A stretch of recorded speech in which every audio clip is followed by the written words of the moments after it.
Hi, everyone. It's so good to be here with all of you today. I was listening to the previous speaker, and she was talking about climate impact in California.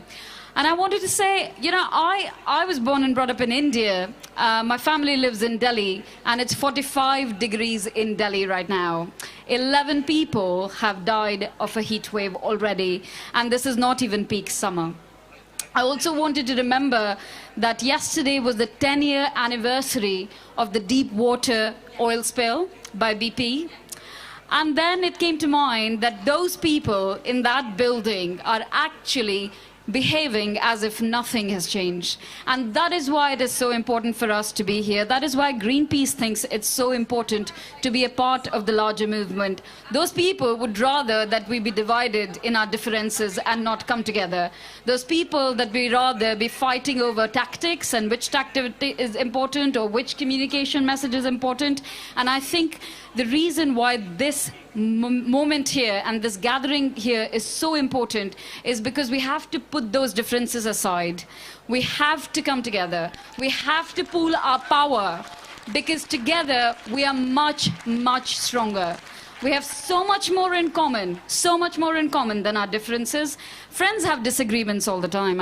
I fight with my mom all the time. That's okay. Let's have friendly disagreements. But at the same time, it's clear, we are all on the same side. We want the same things. The 45 degrees in Delhi, the 40 degree in London is preventable. The science is clear.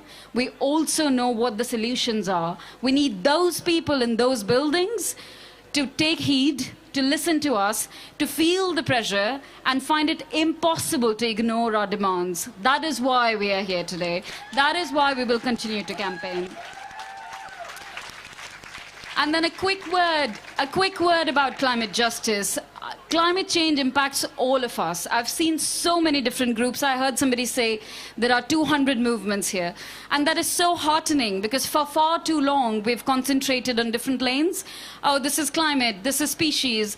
One lane, one species, one campaign. Those days are over. We don't live single-issue lives. I have multiple identities, and the way climate impacts me is disproportionate as compared to somebody else. A woman who's living in Delhi, who on a low income, climate impacts are impacting her disproportionately, and she did something very little to contribute to emissions, which is why we are asking big companies and developed countries to pay for that loss and damage, which is why our slogan now is stop drilling, start paying. The impacts are happening right now, and people who are making profits of them need to start paying for that damage, and those voices are not going away. It is so hopeful to be here. For the last 17 years, much like a lot of you, I have gotten up every single day thinking, today we're going to make difference. Today we're going to turn the ship around. And sometimes it's frustrating. The life of a climate campaigner is not fun and games all the time, as you know as well as I do.